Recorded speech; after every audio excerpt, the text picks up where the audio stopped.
In heel Limburg staat het water hoog. Op sommige plaatsen zoals hier in Bezel kan ze al binnen nimmer wandelen.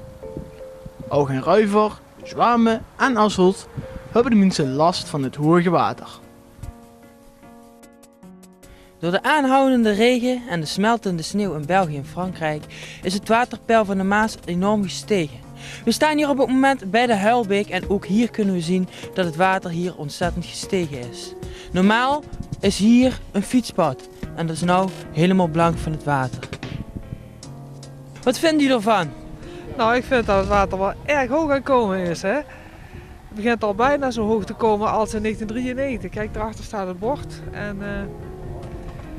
ja, is toch, voor de mensen die er vlakbij wonen, kan ik me voorstellen dat die langzaam zenuwachtig gaan worden. Maar ja, wij wonen er ver vanaf en wij hebben er dus geen last van. Weten jullie wat over de voorspellingen van het water? Moet je aanvragen, hè? Je weet ontzettend veel over. Ja, ze zeggen dat er nog een halve meter bij komt. Dat zeggen ze, maar of dat waar is, dat weet ik niet. En wat zou dat betekenen voor de gemeente Bezel? Eigenlijk niks, want we hebben vanmiddag dieken aangelegd, zodoende dat het water in de Maas blijft. Dus dat is voor de huizen of de mensen kan dat geen kwaad. Oké, dus de mensen kunnen gerustgesteld worden. Helemaal. Het rust allemaal op onze schouders. En gaan jullie hier door, door het waterplasje heen? Nee, wij gaan ons nou draaien en we gaan via een andere weg. Ja? En weten jullie toevallig ook wanneer het veerweer gaat? Als het water omlaag gaat. Wat vinden jullie ervan, van het hoge water? Nou, het stellen we hoog als vanmorgen, dan komt er een halve meter bij hoor ik. Dus nee, dat zie je niet zo vaak hè. Nee, dat zie je niet zo vaak. Dat is al wel lang geleden hè? Heel lang geleden gelukkig. Ja, 1995 was dacht ik de laatste keer hè? Nou, als je me goed herinnert wel ja. Ja. En u moet met de fiets hier nog doorheen, door deze plas? Nee, we komen hier alleen even kijken.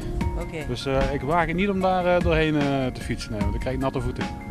dankjewel. Oké, alsjeblieft. Wat vind je ervan, van het hoge water? Ik merk er zelf toch niks van. Ik merk er zelf niet echt iets van. En dat is wel leuk om eens naar te gaan kijken.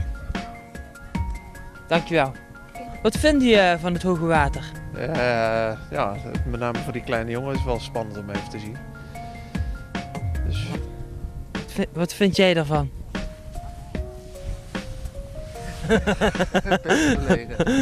Wat vind je van het hoge water? Ja, naad. Erg naad is het. Ja.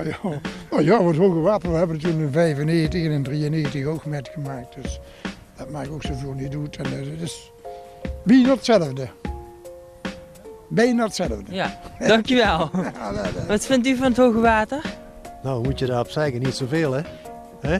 Het gebeurt en dan is het er. Dus nou, En u komt er speciaal even voor kijken? even voor kijken, ja zeker. Ja. Dat hoort er ook bij hè. Wat vindt u van het hoge water? Wat vind je van het hoge water? Ja. Oh, ik vind het wel mooi uitzien toch, of niet? Voor, Ja, sommige, dus, mensen, voor sommige mensen is het wel altijd wel heel spannend.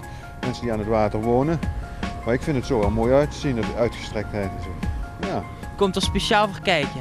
Nou, ik woon in Reuver, dus ik kom er niet speciaal voor kijken. Ik loop hier elke dag. Zo, we lopen hier langs de Maas en we denken van, oh, hier kunnen we niet verder. Dus Ja. lopen we weer terug. Teruglopen. Ja.